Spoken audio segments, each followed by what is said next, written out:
Welcome to Denglisch Docs. They say that all good things come to an end. Fortunately for us, some less pleasant things, like a long day of working, come to an end too. Or at least they stop temporarily, long enough for us to enjoy a meal or a breath of fresh air. Today we'll be talking about pauses and breaks, two words that are used a bit differently in German and English. In German, we're more likely to use die Pause to talk about scenarios where something stops for a short time. When you stop working at midday to eat, that is die Mittagspause in German. But in English, we wouldn't call this time a midday pause. Rather, that period is our lunch break. Later in the day, when you step outside for a cigarette, it's die Raucherpause in German. In English, that's a cigarette break, or maybe a smoke break, rather than a smoker's pause. And as you might have guessed, die Kaffeepause in German is not a coffee pause, but rather a coffee break in English. We use the word break for all kinds of temporary stoppages. If you attend a conference, in between panels and speeches, there's likely to be a morning break in the program. If one of the conference sessions is running long, a speaker might say, "Let's take a break and resume at 3:30.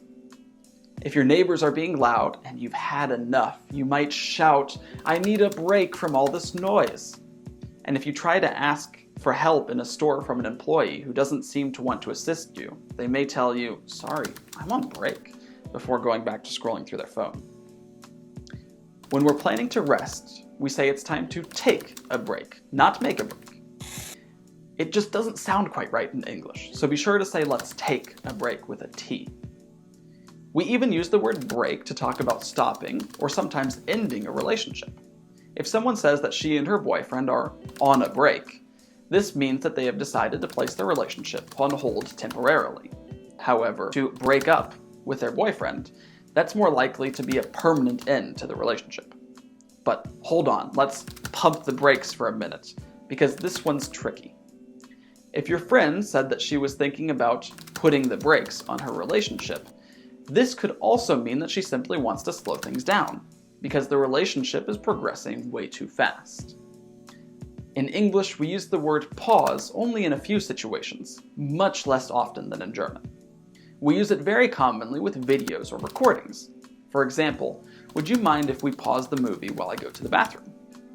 Or when talking about conversations or public speaking, you can say, "It's important to pause between paragraphs so that the audience can take in what you're saying." Or, "When I asked him on the phone who was responsible, there was a long pause, and then he admitted he had broken the vase." Let's review.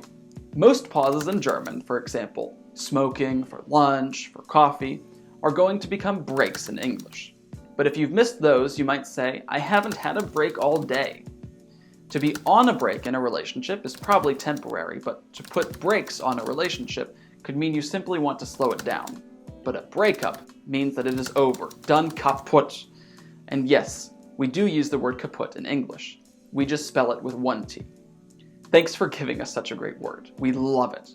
And finally, if you want to make sure you remember all this, pause the video, review your notes, take a break, then hit rewind to watch it one more time.